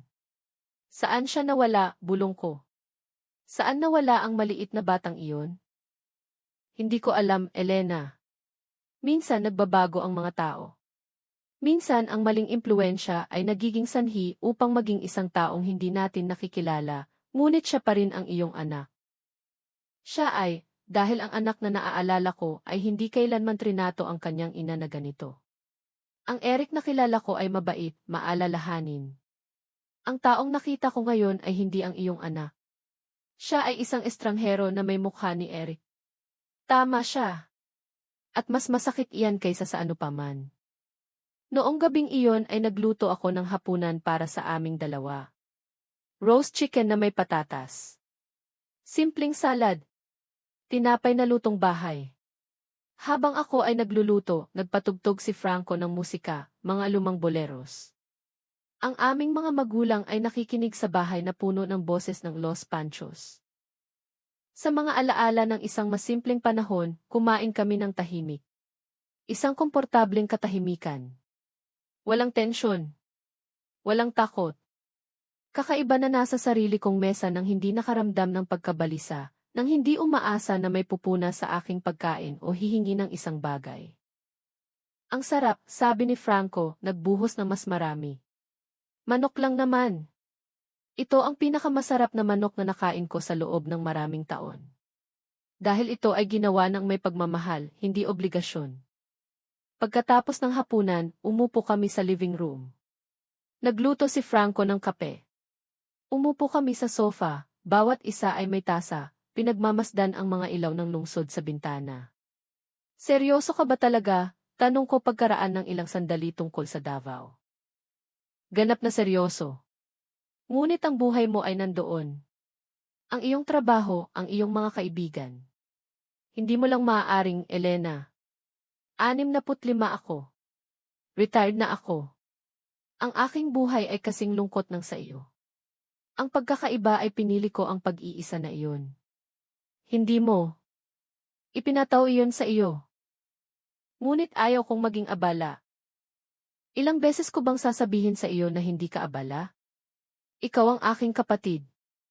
Ang nag-iisang pamilya ko na karapat-dapat. Ang nanay at tatay ay namatay na taon na ang nakaraan. Si Eric ay naging kung ano siya ngayon. Kayo lang ang nag-iisa. At mas gusto kong gugulin ang aking mga huling taon sa iyo kaysa sa mag-isa. Pinunasan ko ang mga luha na nagsisimulang bumuo. Kailangan kong pag-isipan. Kunin mo ang oras na kailangan mo. Hindi kita pipilitin. Gusto ko lang na malaman mo na naroroon ang opsyon palagi. Noong gabing iyon, mas mahimbing ang tulog ko kaysa sa loob ng ilang buwan. Sa sarili kong kama, gamit ang sarili kong kumot, nang walang takot na may papasok ng walang pahintulot, nang walang pagkabalisa na magising at makita ang mga estranghero sa aking living room. Sa unang pagkakataon sa loob ng mahabang panahon, naramdaman kong ligtas ako. Kinabukasan ng umaga, tumunog ang aking telepono. Si Eric. Nag-atubili ako bago sumagot. Sinyasan ako ni Franco na gawin ito. Ilagay mo sa speaker ang telepono. Manny. Kailangan kitang kausapin ng walang Tio Franco. Kayo lang. Si Tio Franco ay nandito at mananatili. Katahimikan. Pagkatapos ay isang buntong hininga. CJ. Kayo na lang dalawa. Kailangan ko kayong kausapin. Maaari ba akong pumunta mamayang hapon ng 4:00? CJ. Tumango si Franco. Sige, maayos. Pupunta akong mag-isa ng walang Melissa. Ako lang. Kailangan kong ayusin ito. Ibinaba niya ang telepono bago ako makasagot. Sa tingin mo, totoo, tanong ko. Hindi ko alam, ngunit malalaman natin. Ang sumunod na ilang oras ay tense. Nilinis ko muli ang apartment, kahit na malinis na. Nagluto ako ng kape kahit na hindi ako nauuhaw. Nagbasa si Franco ng pahayagan, kalmado, ngunit nakita ko ang tensyon sa kanyang balikat. 4:00 ng hapon, may kumatok sa pinto. Si Eric mag-isa tulad ng ipinangako niya. May dala siyang paper bag sa kanyang kamay. Mukha siyang pagod. Malalalim na bilog sa ilalim ng kanyang mata, magulo ang buhok. Tumanda siya ng 10 taon sa loob ng isang araw. Hi, Matthew Franco. Eric. Pumasok siya ng dahan-dahan, umupo sa sofa, inilagay ang bag sa coffee table. Nagdala ako ng sweetbread mula sa panaderya na gusto mo. Naisip ko iyon. Hindi ko alam. Naisip ko na maaaring mag-usap tayo habang kumakain ng isang bagay. Hindi gumalaw si Franco. Hindi rin ako. Ano ang gusto mong pag-usapan, Eric? Huminga siya ng malalim, pinagdaanan ang kanyang mga kamay sa kanyang buhok. Gusto kong humingi ng tawad para sa lahat. Para sa kung paano kita tinrato. Para sa kung paano ko pinahintulutan si Melissa na tratuhin ka. Para sa, alam kong hindi ito sapat. Alam kong hindi mabubura ng mga salita ang ginawa ko. Ngunit kailangan mong malaman iyan. Na nagsisisi ako. Nagsisisi ka ba? O pinapunta ka lang ni Melissa para sabihin ito? Hindi alam ni Melissa na nandito ako. Sa katunayan, nag-aaway kami ng malala simula kagabi. Gusto niyang kumuha kami ng abogado upang ipaglaban ang apartment, ngunit hindi ko na ito kayang ipagpatuloy. Sumandal si Franco pasulong. Bakit hindi? Dahil kagabi hindi ako makatulog. Nanatili akong gising sa buong gabi, iniisip ang sinabi ko, ang ginawa ko, at napagtanto kong naging isang taong hindi ko nakikilala, isang taong kinamumuhian ng aking ama. Binanggit niya ang kanyang ama at umiyak siya. Nagsimulang umagos ang mga luha. Binugbog ako ni tatay kung nakita niya ako kahapon. Kung nakita niya akong tratuhin ka ng ganoon. At tama siya. 65 ako, Tio Franco. Dapat ko itong ginawa. Dapat ay ipinagtanggol kita. Mangunit nawala ako. Sobra akong nawala sa pagpapasaya kay Melissa, kaya't nakalimutan ko kung sino ako. Nakalimutan ko kung ano ang mahalaga. Gusto kong maniwala sa kanya. Gusto kong ihagis ang aking sarili sa kanyang mga braso at patawarin siya. Ngunit inilagay ni Franco ang kanyang kamay sa aking balikat, pinipigilan ako. Magagandang salita, Eric. Ngunit madali ang mga salita. Mahirap ang mga aksyon. Ano ang gagawin mo? Talaga ka bang magbabago o babalik ka kay Melissa sa loob ng 1 linggo at magsisimula muli ang lahat? Hindi ako babalik kay Melissa. Nakipaghiwalay na ako sa kanya ngayong umaga. Sinabi ko sa kanya na umalis siya sa aming apartment. Na kailangan ko ng espasyo, na kailangan ko ng oras upang mag-isip at umalis siya. Umalis siya kasama ang kanyang mga magulang. At hindi na siya babalik. Hindi babalik sa lalong madaling panahon. Hindi iyan nangangahulugang naghiwalay na kayo. Ibig sabihin nag-aaway kayo. Hindi, Tio. Tapos na kami. Sinabi ko sa kanya ng malinaw na tapos na kami. Na hindi ako maaaring makasama sa isang taong labis na nanakit sa aking ina. Na hindi ako makakapagtayo ng buhay sa isang taong napaka-toxic. Umupo ako sa armchair sa tapat niya. Tiningnan ko siya sa mata, naghahanap ng kasinungalingan. Naghahanap ng manipulasyon. Ngunit sakit lang ang nakita ko. Tunay na sakit. Bakit ko dapat paniwalaan ka? Dahil ako ang iyong anak. Dahil sa kabila ng lahat ng ginawa ko, ako pa rin ang iyong anak. At dahil kung hindi mo ako paniniwalaan ngayon, kung hindi mo ako bibigyan ng pagkakataon upang ayusin ito, mawawala ako magpakailanman. At ayaw ko nyon. Ayaw kong mabuhay sa natitirang bahagi ng aking buhay na alam kong sinira ko ang nag-iisang bagay na tunay na mahalaga. Tumayo si Franco, lumakad sa bintana. Elena, desisyon mo iyan. Hindi ako makikialam, ngunit kailangan mong pag-isipan ng mabuti kung ano ang gusto mong gawin, dahil kung bibigyan mo siya ng isa pang pagkakataon at bigo ka niya muli, hindi ko alam kung makakabawi ka pa. Tama siya. Ito ang sandali, ang desisyon na magtatakda sa natitirang bahagi ng aking buhay.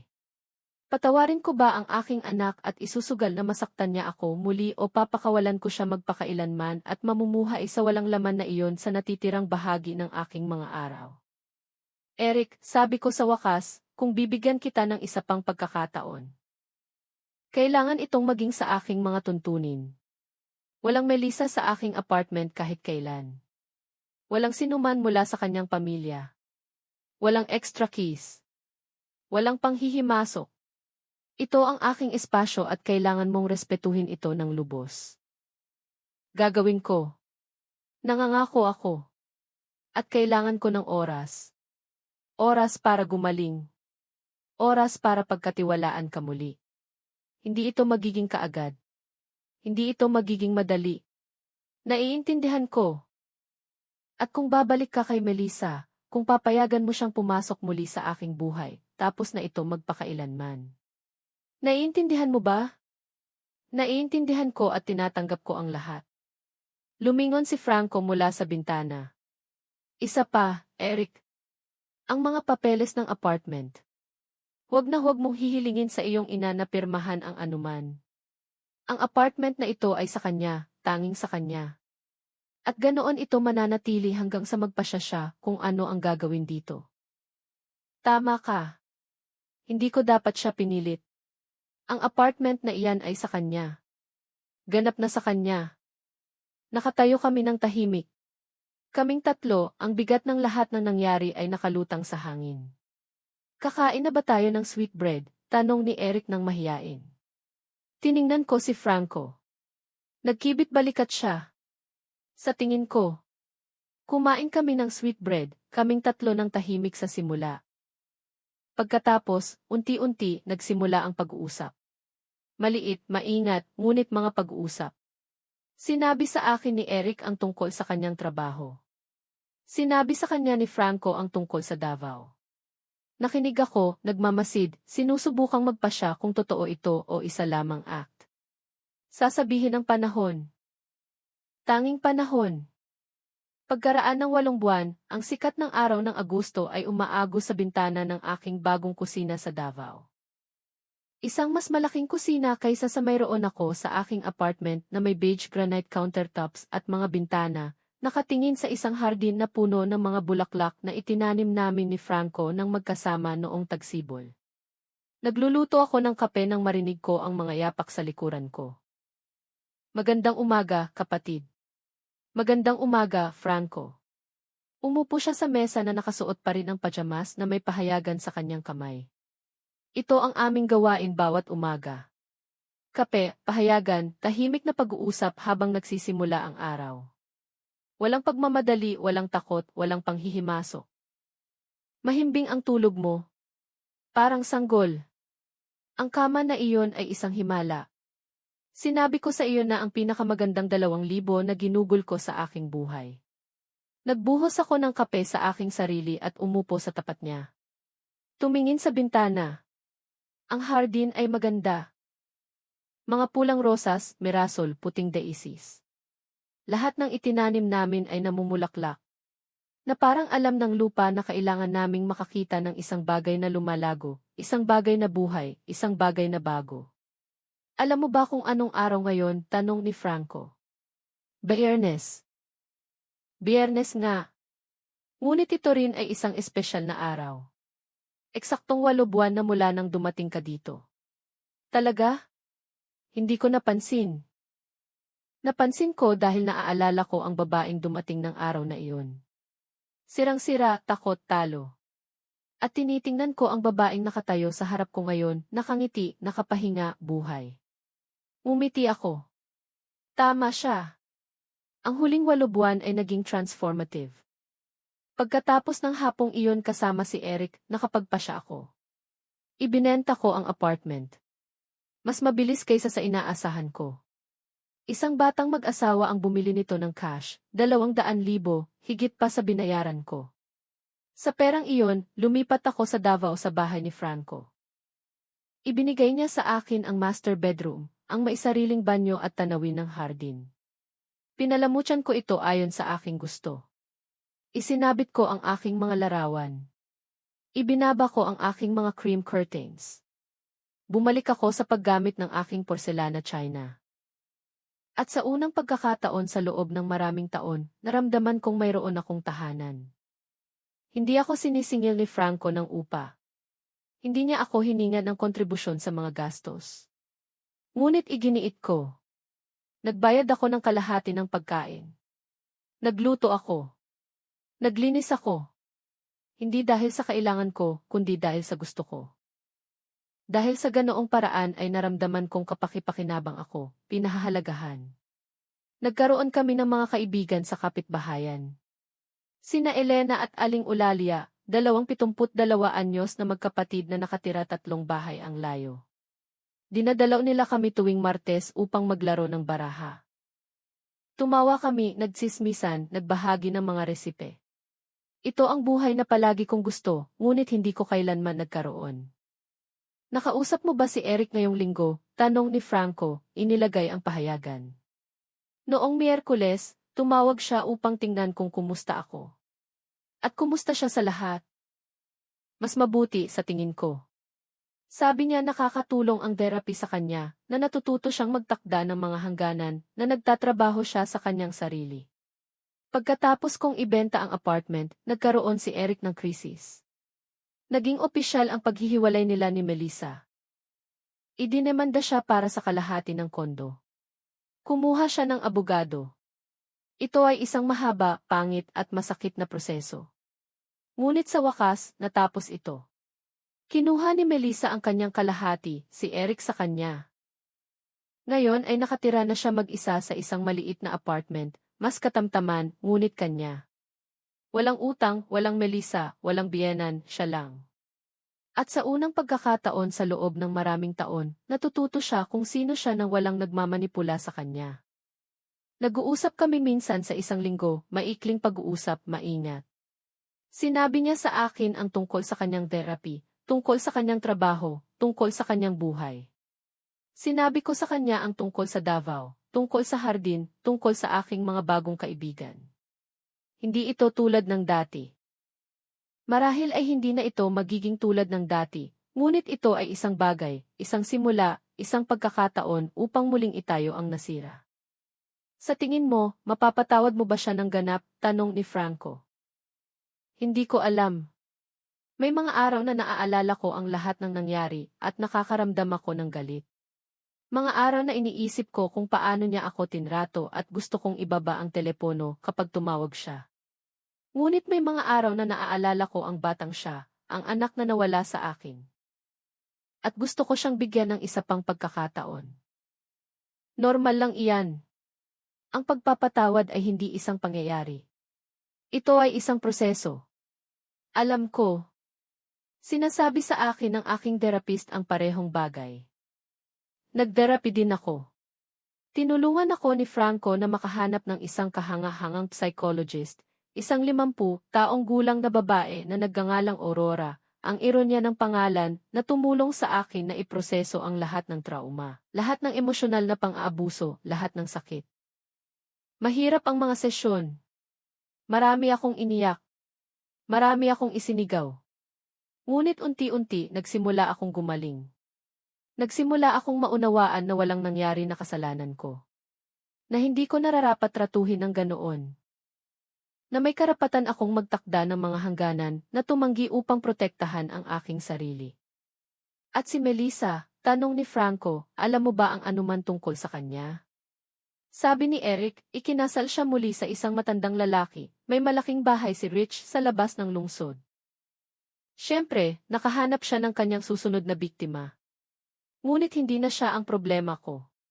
Hindi na ang problema namin. Natapos namin ang kape ng komportableng tahimik. Sa labas, umaawit ang mga ibon. Niyakap ng araw ang hardin. Ang lahat ay payapa. Alam mo ba kung ano ang gusto kong gawin ngayon? Bigla kong sinabi. Ano? Pumunta sa farmer's market, bumili ng sariwang bulaklak, baka ilang gulay, gumawa ng espesyal na hapunan, imbitahin sina Elena at Eulalia, ipagdiwang ang 8 buwan na ito. Ngumiti si Franco. Tunog perpekto para sa akin. Pumunta kami sa merkado. Bumili kami ng mga bulaklak, kamatis, kalabasa, sariwang herbs. Ang nagtitinda, isang 60 anyos na lalaki na nagngangalang Adrian, ay agad kaming nakilala. Ang paborito kong mga customer. Kumusta kayo? Napakabuti, Adrian. Kumusta ang pamilya? Ang aking anak na babae ay nagkaroon muli ng sanggol. Iyan ay 3 apo. Congratulations. Nag-usap kami. Natawa kami. Nagbayad kami. At habang naglalakad kami pabalik sa kotse na may puno ang aming mga bag, tiningnan ako ni Franco. Masaya ka rito, hindi ba? Mas masaya kaysa sa loob ng maraming taon. Masaya ako dahil ang makita kang masaya ay nakakapagpasaya sa akin. Noong gabing iyon ay gumawa ako ng isang magandang hapunan. Roast chicken na may gulay, kanin na may herbs, lutong bahay na tinapay, lemon dessert. Dumating sina Elena at Eulalia ng 7:07 na may alak at tawanan. Kumain kami sa hardin sa ilalim ng mga bituin na may mga kandila na nagbibigay liwanag sa mesa. Nag-usap kami tungkol sa lahat, tungkol sa aming buhay, sa aming mga anak, sa aming mga pagkakamali, sa aming mga tagumpay. Sinabi sa akin ni Elena ang tungkol sa kanyang diborsyo 20 taon na ang nakakaraan. Si Eulalia naman ang tungkol sa pagkawala ng kanyang asawa. Si Franco ang tungkol sa kanyang pag-iisa bago ako dumating. At isinalaysay ko sa kanila ang aking kwento sa unang pagkakataon, kumpleto, nang walang kahihiyan, nang walang takot. Sinabi ko sa kanila ang tungkol kay Eric, tungkol kay Melissa, tungkol sa mga panghihimasok, ang mga kahihiyan, ang sakit. At nang matapos ako, hinawakan ni Elena ang aking kamay. Napakagaling mo, Elena. Hindi lahat ng babae ay magkakaroon ng lakas ng loob na umalis, upang magsimula muli sa iyong edad. Hindi ako nakaramdam ng tapang. Naramdaman kong takot. Ang tapang ay hindi ang kawalan ng takot. Ito ay ang pagkilos sa kabila ng takot. At iyan ang eksaktong ginawa mo. Noong gabing iyon, pagkatapos umalis ni na Elena at Eulalia, nanatili akong mag-isa sa hardin, pinagmamasdan ang mga bituin, iniisip ang lahat ng nangyari, ang lahat ng nawala sa akin, ngunit pati na rin ang lahat ng nakamit ko. Nawala ko ang aking apartment, ngunit nagkaroon ako ng tahanan. Nawala ko ang aking anak, kahit panandalian, ngunit nakamit ko ang aking dignidad. Nawala ko ang aking dating buhay, ngunit nagkaroon ako ng bagong pagkakataon. Tumunog ang aking telepono. Si Eric. Nag-atubili ako ng 1 segundo bago sumagot. Hello. Hi, maalam kong hindi namin araw na mag-usap, ngunit gusto kong marinig ang iyong boses. Ayos lang ba ang lahat? Ayos lang ang lahat. Iniisip lang kita, kung kumusta ka, kung masaya ka. Masaya ako, Eric. Masaya ako. Talagang masaya ako dahil karapat-dapat kang maging masaya higit kanino man at nagsisisi ako na ako ang nag-alis ng kaligayahan na iyon sa iyo. Eric. Hindi. Mahayaan mo akong tapusin. Nagtherapy ako sa loob ng 8 buwan, nagtatrabaho sa aking sarili, naunawaan ang ginawa ko. At bawat araw ay mas lalo kong napagtanto kung gaano ako kakilakilabot. Kung paano kita binigo. At gusto kong malaman mo na hindi ko inaasahan na patawarin mo ako. Hindi ko inaasahan na babalik tayo sa dati. Umaasa lang ako. Umaasa ako na magiging mas mabuti ako. Unti-unti at balang araw, baka, tawagan kitang muli na nanay nang hindi ka nasasaktan. Nagsimulang umagos ang mga luha. Ngunit sa pagkakataong ito, hindi ito luha ng sakit. Ito ay luha ng isang bagay na kahawig ng pag-asa. Palagi kang magiging anak ko, Eric. Palagi. Salamat, mamahal kita, kahit hindi ako karapat-dapat. Mahal kita. Mahal din kita. Ibinaba namin ang telepono. Nanatili ako sa hardin na hawak ang telepono. Lumabas si Franco mula sa bahay na may 2 tasa ng tsaa. Ayos ka lang? Sa tingin ko. Si Eric ba iyon? Magandang balita. Sa tingin ko. Umupo kami ng magkasama sa hardin, umiinom ng tsaa, pinagmamasdan ang mga bituin, at sa unang pagkakataon sa aking buhay, naramdaman ko ang tunay na kapayapaan. Hindi perpektong kaligayahan, hindi kawalan ng sakit, kundi kapayapaan. Ang kapayapaan na nagmumula sa pagkaalam na nakaligtas ka, na nanatili kang matatag, na hindi mo hinayaang sirain ang iyong sarili. Sa aking 69 na taon, natutunan ko ang pinakamahalagang aral ng aking buhay, na hinding-hindi huli ang lahat upang magsimula muli, na hinding-hindi huli ang lahat upang piliin ang iyong sarili, na hinding-hindi huli ang lahat upang maging masaya. At habang hinahawi ng hangin ang mga bulaklak sa hardin at humuhuni si Franco ng isang lumang kanta, ipinikit ko ang aking mga mata at mumiti dahil sa wakas pagkatapos ng napakaraming panahon, nasa bahay na ako.